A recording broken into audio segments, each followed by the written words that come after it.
E aí, galerinha, tudo bem com vocês? Pois é, voltamos aqui com a nossa aula de Sociologia.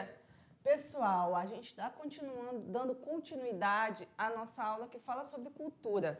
Lembra na aula passada que a gente falou tem a cultura erudita, a cultura popular, né? Essas manifestações do povo, a manifestação da elite, nessa separação da galera aí? Pois é, nós começamos a entender um pouco que a cultura ela tem suas diferenças, né, pessoal? Vocês estão vendo aí que não é tudo a mesma coisa, não é tudo relacionado à questão popular, nem é tudo relacionado à questão das elites. Então, a gente vai continuar hoje a nossa aula falando sobre cultura material e cultura imaterial. Eu acho que vocês devem lembrar lá na nossa primeira aula sobre a questão da cultura, o conceito de cultura, que nós falamos, né, sobre elementos tangíveis e elementos intangíveis quando se trata de cultura. Pois é, essa aula de hoje a gente vai aprofundar essa história aí da questão dos elementos tangíveis e intangíveis. O que nós vamos fazer? Nós vamos entender um pouco esses elementos tangíveis que se manifestam através da cultura material e os elementos intangíveis que eles se manifestam a partir da cultura imaterial, tá bom? Então, vamos aqui para a nossa tela verificar comigo o tema da nossa aula de hoje, que é cultura material e imaterial.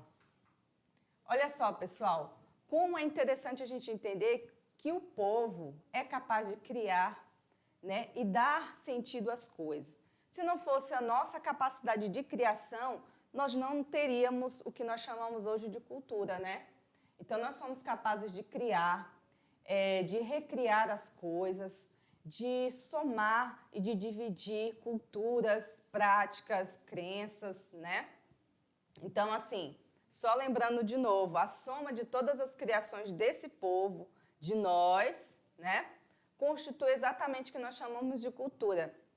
E esse aspecto, né, não sei se eu contei para vocês que a palavra cultura, gente, ela vem da agricultura, que é a questão de você plantar, de você colher, a questão de você... O sentido que se dá da palavra cultura é de criação. Porque a agricultura, gente, ela foi criada, ela não existiu do nada, né? Então, a agricultura, ela é desse aspecto da criação. E a cultura é exatamente isso, dessas práticas, né? Então, a cultura do povo é justamente isso que a gente cria e a gente vai trabalhando todos os dias para manter essa cultura viva, né? A nossa tentativa sempre é manter vivo aquilo que nós cremos, aquilo que nós achamos que é certo, aquilo que nós vivenciamos no dia a dia, certo? Por isso a gente vai falar, então, da cultura material e da cultura imaterial. Todas as duas, gente, são importantes para vida em sociedade. Os símbolos, as formas de criação, né? As lendas, as danças, as práticas, os aspectos aí da grandiosidade das civilizações antigas que ainda estão presentes na nossa sociedade, são aspectos importantes para a gente falar sobre cultura. Então, assim, a cultura ela pode ser representada tanto materialmente, ou seja, aquilo que eu consigo visualizar, ver, tocar, né? E aquela que eu sinto, aquela que eu não vejo, mas eu ouço, eu sinto, eu tenho as sensações diferentes, né? E ela pode ser ao mesmo tempo material e imaterial, tá certo? Olha só, a gente começa com a cultura material, que é formada por um conjunto de bens culturais que a sociedade cria. A diferença, gente, é que elas são tangíveis. A gente consegue visualizar, a gente consegue ver, consegue tocar, né, que vem através das construções, alimentos, utensílios, uma série de outras coisas. Por exemplo, olha só essa imagem aqui, ó. A esfinge e a pirâmide, lá das civilizações antigas egípcias. Faz parte da cultura imaterial ou material ou imaterial, pessoal? O que vocês acham? É isso mesmo, é da cultura material. Olha só, eu estou vendo a esfinge. né, esse animal com rosto de gente ou gente com corpo de animal, não sei nem dizer direito, as pirâmides construídas de uma maneira que até hoje não se descobriu como foi capaz de construir um negócio desse tamanho sem ter tecnologia, né? Então, faz parte da cultura material porque eu estou vendo, né? Imagina ver isso de perto, deve ser uma emoção muito grande, não é mesmo? Aqui, ó, é um monumento lá da França, se eu não me engano, todo iluminado, coisa muito linda. Uma dança que você visualiza ali. Tudo isso, gente, é cultura material. Um vaso, uma escultura, tá certo? As obras de artes plásticas, em geral, elas compreendem elementos da cultura material, né? Assim como também as pinturas, as esculturas, os artesanatos, a arquitetura, paisagismo, fotografia, invenções humanas da paisagem, né? Da paisagem natural, a literatura, entre outras formas culturais, né, que a gente consegue ver fisicamente. Então, elas podem ser elementos culturais materiais. Anotado aí, gente? Então, nós temos aqui, ó, a cultura imaterial, que é composta pelas práticas, representações, expressões dos conhecimentos e técnicas que dão vida às sociedades humanas. Ou seja, uma dança, representação artística, um monumento, o significado que ele tem para nós, não exatamente o monumento em si, que é da cultura material, mas o que ele significa para a gente. Isso faz parte da nossa construção. Por exemplo, o significado da cruz para nós tem um elemento imaterial nesse significado. Não é só a cruz em si, mas o que ela significa para a gente. Esse significado é exatamente isso que eu chamo a atenção de vocês, que é a cultura imaterial. O que ela me faz sentir quando eu vejo devoção, fé, né? Quando eu vejo, quando eu ouço uma música sertaneja de raiz, que fala da minha terra, que fala da minha cultura, que fala dos meus problemas, né? Isso me faz sentir alguma coisa? Qual é a minha reação mental quando eu sinto, quando eu ouço? Entenderam? É disso que eu estou falando, pessoal. Se liga. Então, gente, a cultura imaterial é tudo aquilo que faz parte desta vasta gama cultural de uma sociedade. Mas ela não existe concretamente. Eu não pego, eu não vejo, eu não toco. Porém, ela é tão importante quanto aquela que eu toco, que eu vejo, entendeu?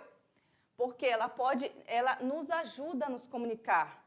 Como, por exemplo, a questão do idioma. O idioma, as gírias, as variações linguísticas, a religião, as festas populares, as festas religiosas, a dança, a música, as lendas e crenças populares, até mesmo a culinária, gente. São manifestações culturais que identificam determinadas sociedades, só que não existem materialmente. É uma riqueza que a gente não tem como mensurar. Entenderam? Como é que eu vou mensurar uma riqueza que eu não consigo ver, mas eu sinto? Isso faz com que as pessoas se unam. Como, por exemplo, a religiosidade, as festas, elas fazem com que as pessoas se unam através de uma crença. Olha que coisa rica, não é mesmo? Agora a gente entra aqui um exemplo dessa cultura imaterial, porque às vezes a gente falando assim fica um pouco difícil de entender, né? Então vamos falar de uma manifestação cultural imaterial que faz parte da nossa questão amazônica aqui, que une tanto a questão de fé, né, que é a religiosidade católica, que é forte aqui também no norte, quanto também a festa popular, né, a população participando deste momento. Esse caso aqui é o caso do Círio de Nazaré, que é muito famoso lá no estado do Pará. Alguém aí do Pará, então, deve conhecer, não é mesmo? Olha só, gente, todos os anos, pessoal, ocorre essa tradição religiosa. E ela é uma tradição de vertente católica, só que ela é um catolicismo que a gente chama de catolicismo popular, tá? Porque ela já vem misturado de muitas outras influências, tá? Por isso que chama-se a manifestação do catolicismo popular. Então, nós temos o Círio de Nazaré, no qual há a travessia da imagem da Nossa Senhora de Nazaré por uma procissão, né?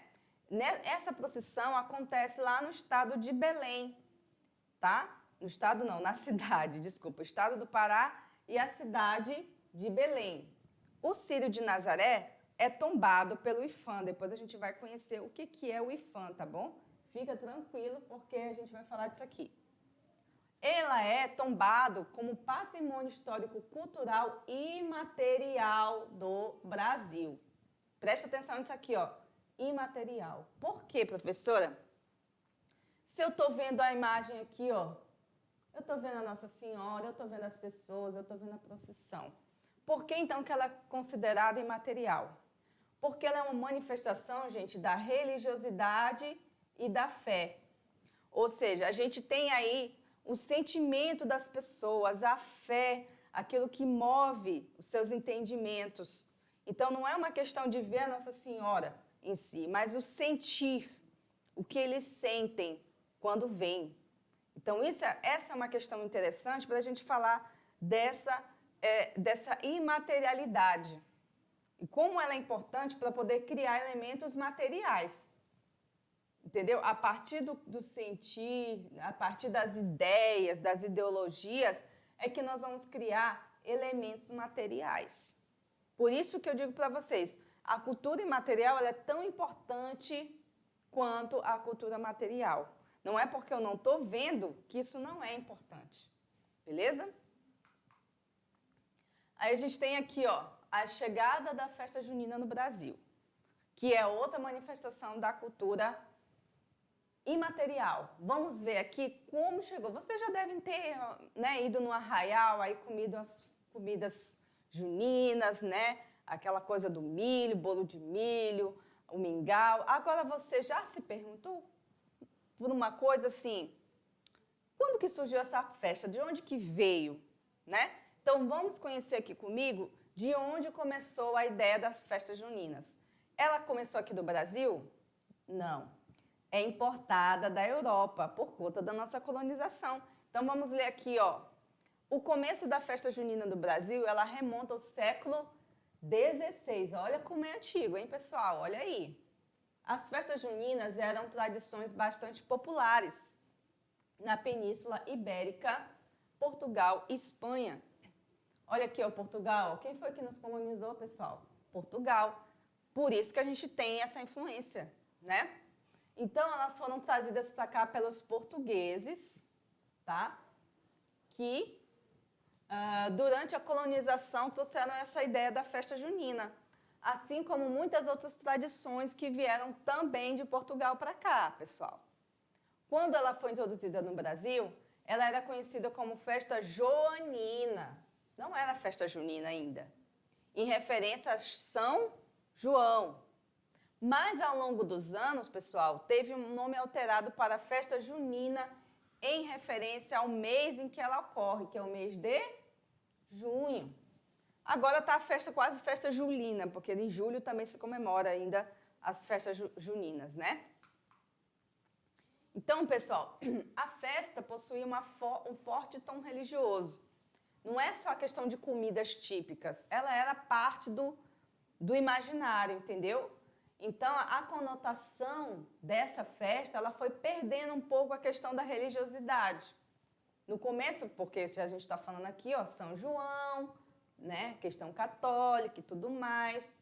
Aí, quando veio para o Brasil, foi perdendo essa conotação católica, né, do São João, e passou a ser vista mais como uma festividade popular, né, e que leva várias pessoas, milhões de pessoas às festas juninas, né? Além disso, a evolução da festa junina no Brasil, que virou os arraiais, né, da vida, fez com que ela se associasse também aos símbolos típicos das zonas rurais. Por isso que as pessoas vão se vestir de caipira, vão querer usar o chapéu de palha.